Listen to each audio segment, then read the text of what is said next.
I think this mainly applies to quants, and I also think to some extent VLC as well.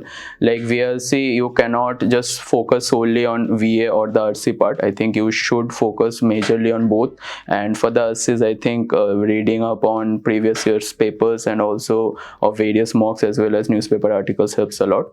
And coming to quants, I think you should go with your strongest points, your strongest suits, which you think will be more scoring. And also, I think this depends upon the previous year's data according to like what exactly has come into of more weightage. So like what I did was whatever marks I scored, whatever percentile I scored, it was focused mainly on arithmetic and algebra. I completely let go of geometry and modern maths. So I think that worked out a bit for me. So I think that's it. Yeah, I agree with you on that. So because quants is not my strongest section, it was very important for me to make sure that my concepts for arithmetic and algebra were clear, because those two generally carry the biggest weightage. And so I tried to provide maximum importance to that, but also to make sure that I understand each of the other topics, because sometimes there are easy marks that you can score, and because it's such a big numbers game, those are usually a big differentiating factor. So it's important to, at least for me, to cover all the topics, but focus on the ones that maybe carry the biggest weights. Yeah, I agree with Varun. So basically, according to my preparation, I did all the topics, but I obviously focused on a few topics which carried the most weightage according to past years. Also, I feel like more than the topic, it's very important that you go through all the past year questions, because for me, one question did come from past year and that was a game changer for me. So that is my tip.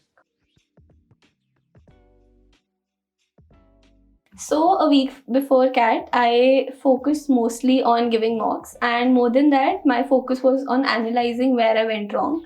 During this process of analyzing, my target was to talk to my mentors, to talk to my parents, that what is going wrong, because I felt like this last phase of preparation, it's the most important, and it can also impact you a lot. So it's very important that at this time you talk to people, you tell them how you feel, and also you go out of your room, which is the most important, because that would help you de-stress yourself, and it would increase your efficiency for sure. Yeah, I agree with you on that. So for me at least, I think the week that I had worked the hardest was 2 weeks before CAT, and the week that I worked the least in the entirety of my preparation was the last week before CAT. Because for me, pressure was my biggest enemy throughout. All the scores of my mocks, I think, were very, very impacted whenever I felt the pressure. And so it was very important for me to learn how to keep my nerves under control and to basically focus on other things and make sure that I'm calm during the time of the test as well. I actually resonate with what you said, because I too had prepared. I had taken my preparation the entire year, and I think I gave my least effort in the last week itself. I think for the first 3 or 4 days, I just gave my entire days to LRDI quants and all the other topics included. I gave just the one mock in the last week, and other than that, I took time out to rest, to de-stress myself, like Soumya said, and that's, I think, what is the most important, and I think that helped me reach here at this stage of my life right now. So for me, VARC was definitely my strongest section on CAT, and I knew that if I have to score really well for this exam, that most of my marks would have to come from VARC, and so it was very important for me to do this section really well. And so the way I chose to go about it was I wanted to make sure that I cover the entirety of the paper the quickest I possibly could. So what I did was I went through each and every question as quick as I could, and the questions that I thought that would take too much time, or the questions that seemed very difficult, I left it for a later time, and then I went through the entire paper. And after that, I went through a round 2 and a round 3, and by this tactic, I feel like I was able to answer most of the questions, and it is what maybe played the biggest role in contributing to my score.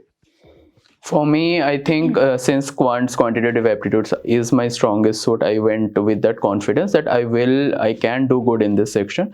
And since I had based my preparation on arithmetic and algebra alone, in the exam when the QA paper popped up, I sought out the questions that were in my strongest suits and my strongest preparations, and I went through them. I skipped through the rest of the questions that I thought I will not, or I may not, I can try it at a later stage. So I left those questions and I focused mainly on what comes to me the best, and I think that helped me in coming a lot way in getting the score that I have received now. Right.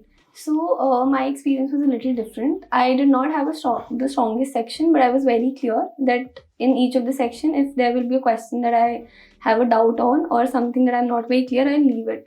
So during my mocks also, I applied this strategy that I would go by the questions, and the questions that I am confused about or something that is not clicking right now, I'll just skip the question.